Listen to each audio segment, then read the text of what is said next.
Start কর। তো আজকে তোমাদের এই ক্লাসের যে বিষয়টা আমি পড়াবো সেটা হচ্ছে কি বলে মৌসুমী বায়ু। মৌসুমী বায়ু। তোমরা আগের দিন কি পড়েছিল? সমুদ্র বায়ু ও স্থলবায়ু। কি পড়েছিল? সমুদ্র বায়ু এবং স্থলবায়ু। আমি বলেছিলাম কি যে সমুদ্র বায়ু এবং স্থলবায়ুরই একটা বড় রূপ হচ্ছে কি মৌসুমী বায়ু, তাই তো? আমরা সমুদ্র বায়ু স্থলবায়ুতে কি দেখেছিলাম যে এটা একটা স্থলভাগ, এখানে একটা জলভাগ বা সমুদ্র আছে, এখানে কিছু ঘর বাড়ি আমি বোঝানোর জন্য যে এটা স্থলভাগ, এটা আমি দুটো গাছ একটা স্থলভাগ দেখালাম। এটা দিনের বেলা সূর্য উঠে আছে, তো এটা দিন, ঠিক আছে? বলেছিলাম কি দিনের বেলায় সূর্যের তাপে এই যে ভূপৃষ্ঠটা, এটা যে ভূপৃষ্ঠ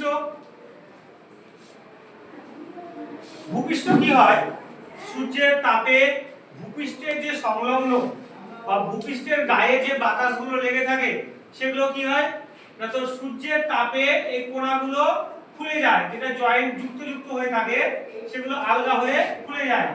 তার ফলে বাতাসের যে ওজন সেটা বাতাসটা এমনিতেই হালকা, তাই তো? তখন কি হয়ে যায় আরো হালকা হয়ে যায়। তার ফলে কি হয়ে যায় তখন সেই বাতাসগুলো উপরের দিকে ঊর্ধ্বগামী হয়, অর্থাৎ উপরের দিকে উঠে যায়। তখন এই স্থানে বায়ু শূন্যতা কিছুটা বিরাজ করে, অর্থাৎ এখানকার অর্থাৎ স্থলভাগের বাতাসের পরিমাণ কি হয় কমে যায়, তাই তো? তখন কিন্তু জল, এটা হচ্ছে সমুদ্র, তাহলে এই সমুদ্রের জল কিন্তু তুলনামূলকভাবে গরম হয় না, কি থাকে ঠান্ডা থাকে। কি থাকে? ঠান্ডা। ঠান্ডা বা ভারী থাকে। ঠান্ডা বা কি থাকে? ভারী থাকে। আর এখানে থাকে হালকা ও গরম, তাই তো? স্থলভাগে কি থাকে? হালকা ও গরম। তখন কি হয় যে এই ঠান্ডা বা ভারী বাতাস মানে উচ্চচাপ, এই উচ্চচাপ থেকে বাতাসটা চলে আসে স্থলভাগের দিকে। কার দিকে যায়? স্থলভাগের দিকে।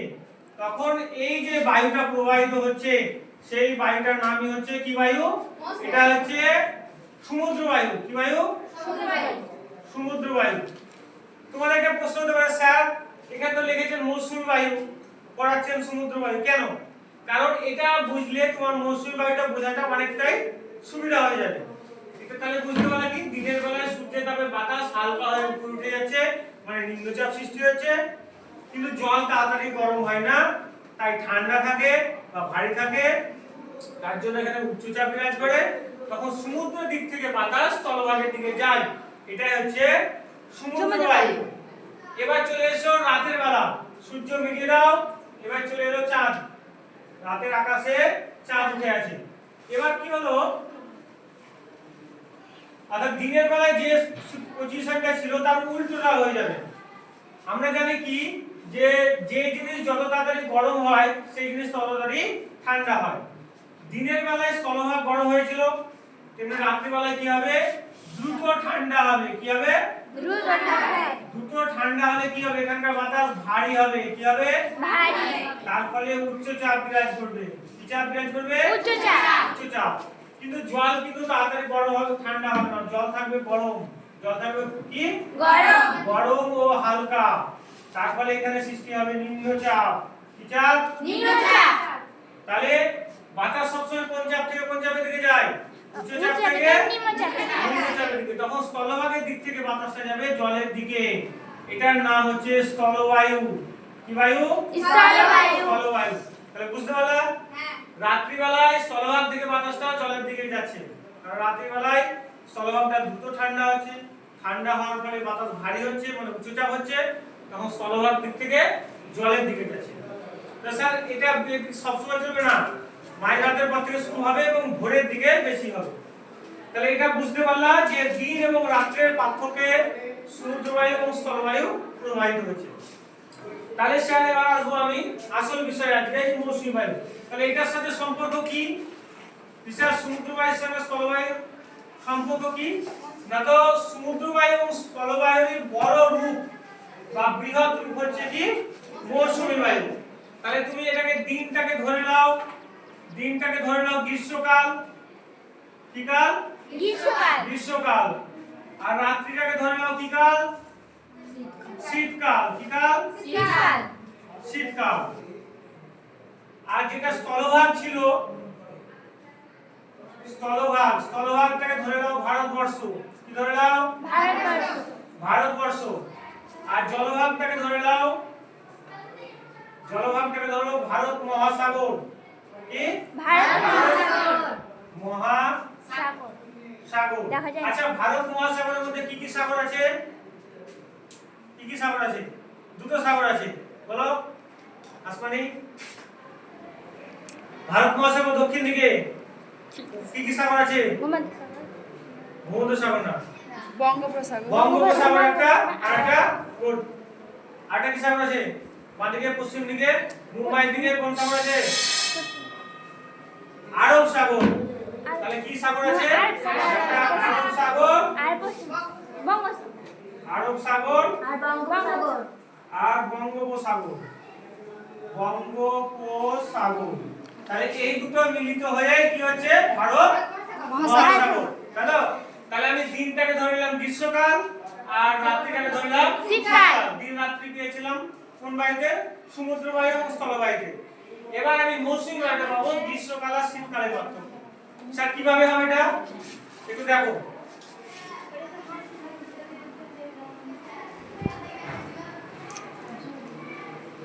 তাহলে আমি একটু ভারতের ছোট্ট করে ম্যাপ এঁকে নেই, পুরোটা আঁকার দরকার নাই। আমি যেহেতু সমুদ্রের দিকটা অংশটা পড়াবো, আমি এটা দক্ষিণ ভারতের দিকটা কিছুটা আঁকছি, যেটা জলের অংশ, বে অফ বেঙ্গলটা।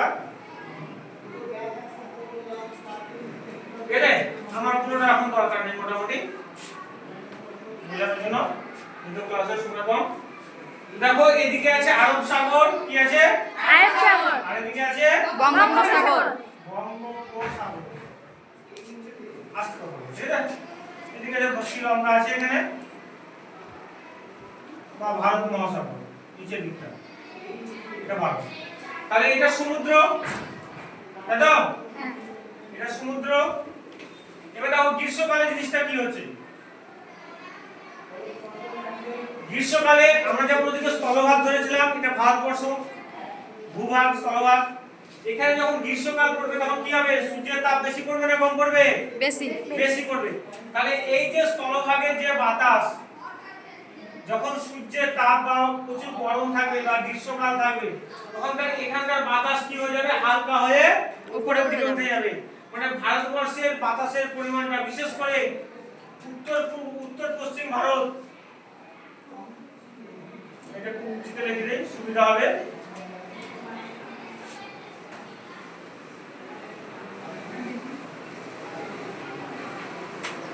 বিশেষ করে এই জায়গাটায় কি হবে? গভীর নিম্নচাপ সৃষ্টি হবে। কি হবে? গভীর নিম্নচাপ। গভীর নিম্নচাপ সৃষ্টি হবে। কেন নিম্নচাপ সৃষ্টি হবে? কারণ গ্রীষ্মকালে গোটা গ্রীষ্মকাল সূর্যের প্রচন্ড তাপ পাবে, তাপের ফলে সেখানকার বায়ু আলগা হবে, হালকা হয়ে উপরে উঠবে, উপরে উঠলে বাতাসের পরিমাণ কমে যাবে, আর বাতাস কমলেই চাপও কমে যাবে। বাতাস কমলে কি হবে? চাপও কমে যাবে। তারপরে এখানে গভীর নিম্নচাপ সৃষ্টি হবে। কিন্তু আমি বলেছিলাম আগে সমুদ্র বায়ু স্থলবায়ুতে যে স্থলভাগ তাড়াতাড়ি গরম হলেও জলভাগ কিন্তু গরম হয় না। তাহলে এখানে জলভাগ কি থাকবে? ঠান্ডা থাকবে ও ভারী থাকবে। কি থাকবে? ঠান্ডা ও ভারী। মানে কি চাপ হবে গো? উচ্চ চাপ।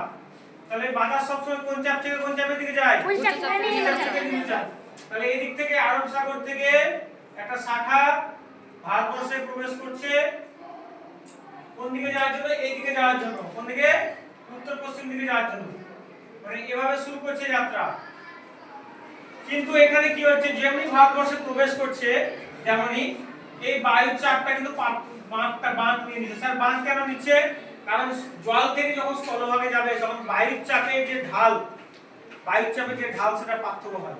কারণ তোমরা আলোতে পড়েছো, এক মাধ্যম থেকে যখন আরেক মাধ্যমে যায় তখন দিক পরিবর্তন হয়। যদি বাতাসের ঘনত্ব পরিবর্তন ঘটবে, তো জলের বাতাসের ঘনত্ব আলাদা, স্থলভাগে আলাদা। যখন এই ঘনত্ব পরিবর্তন হচ্ছে, এটা শুধু স্থলভাগ, এটা হচ্ছে জল, জল থেকে যখনই স্থলে ঢুকবে তেমনি ঘনত্বের পার্থক্য ঘটবে, তার জন্য দিকটাও পরিবর্তন হয়ে যাবে। তাহলে আরব সাগর থেকে ঢুকে ভারতবর্ষে ঢুকে এদিকে বঙ্গোপসাগরে চলে এলো, তো বঙ্গোপসাগর থেকে গিয়ে তখন যাবে এই মুখী উপর দিকে উঠবে, কারণ আমাদের ঠিকানা কোনটা? এই অঞ্চলটা, এখানে গভীর নিম্নচাপ সৃষ্টি হয়েছে। তাহলে এখান থেকে জলীয় বাষ্পপূর্ণ বায়ু ভারতবর্ষে প্রবেশ করে বঙ্গোপসাগরেও এখানেও কিন্তু ঘূর্ণিঝড় সৃষ্টি করছে। মানে ঘুরতে ঘুরতে তো যাচ্ছে বাতাসটা উপর দিকে এই জায়গাটা পূরণ করার জন্য। তার জন্য বিশেষ করে যেহেতু আমাদের ভারতের উত্তর দিক বরাবর কি আছে গো? কি পর্বত আছে? হিমালয়। কি পর্বত আছে? হিমালয় পর্বত আছে। কি পর্বত আছে? হিমালয়। তখন এই হিমালয় পর্বতে বাধা পেয়ে বিশেষ করে পূর্ব ভারতের এই জায়গাগুলোতে, বিশেষ করে পশ্চিমবঙ্গ, উড়িষ্যা, বিহার, এদিকে প্রচুর পরিমাণে আসাম, দার্জিলিং, জলপাইগুড়ি এবং যেন মেঘালয়, মৌসুমী সবচেয়ে বেশি বৃষ্টিপাত হয়। এখানে প্রচুর পরিমাণে বৃষ্টিপাত ঘটেছে। এটাই হচ্ছে আমাদের কোন মৌসুমী বায়ু? দক্ষিণ পশ্চিম মৌসুমী বায়ু। কোন মৌসুমী বায়ু? দক্ষিণ পশ্চিম। দক্ষিণ পশ্চিম মৌসুমী বায়ু। স্যার দক্ষিণ পশ্চিম কেন হলো? কারণ এটা হচ্ছে উত্তর দিক, এদিক হচ্ছে পূর্ব দিক, এদিক হচ্ছে পশ্চিম দিক, আর এটা হচ্ছে দক্ষিণ দিক। আচ্ছা বাতাসটা কোন দিক থেকে আসতে শুরু করলো? দক্ষিণ পশ্চিম। আচ্ছা বাতাস বা যেই দিক থেকে আসবে সেই দিকের নাম অনুসারে হয়। তাহলে আসলো কোন দিক থেকে? দক্ষিণ পশ্চিম দিক কোণা থেকে। এটাকে যদি আমি একটা ম্যাপে করি তাহলে কোনটা পাবো? এই দিক উত্তর, দক্ষিণ, পূর্ব, পশ্চিম। তাহলে এই কোণা কোণ থেকে আসছে এদিক থেকে, তাই নাম হলো দক্ষিণ পশ্চিম মৌসুমী বায়ু। বোঝা গেল? বুঝতে পেরেছো? এবার আসবে কি স্যার? তাহলে আরেকটা পার্ট থাকছে কিন্তু উত্তর, পূর্ব, পশ্চিম বায়ু। ওটা কখন হবে? এটাই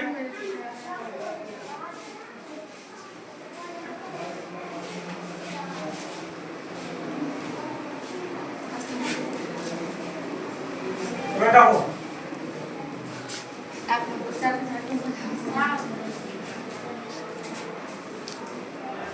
প্রথমে পেয়েছিলাম কি? গ্রীষ্মকাল। এবার কি আসবে? শীতকাল। তাই তো? শীতকালে আমাদের ঠান্ডা লাগে না? লাগে না? লাগে। আচ্ছা বাতাসটা কোন দিক থেকে আসছে জানো? জানো আমাদের বাতাসটা আসছে উত্তর পূর্ব দিক থেকে। কোন দিক থেকে? উত্তর পূর্ব।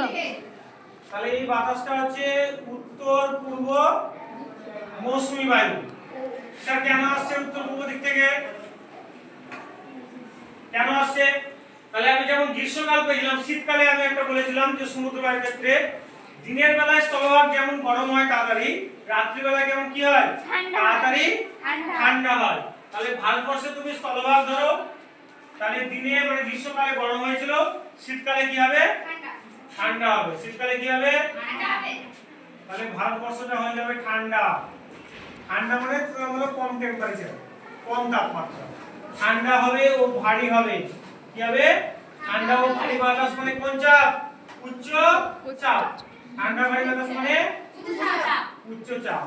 কিন্তু জল কি তাড়াতাড়ি ঠান্ডা হবে? হবে না। তখন জল অর্থাৎ ভারত মহাসাগরে কি সৃষ্টি করবে? নিম্নচাপ সৃষ্টি হবে। কি চাপ সৃষ্টি হবে?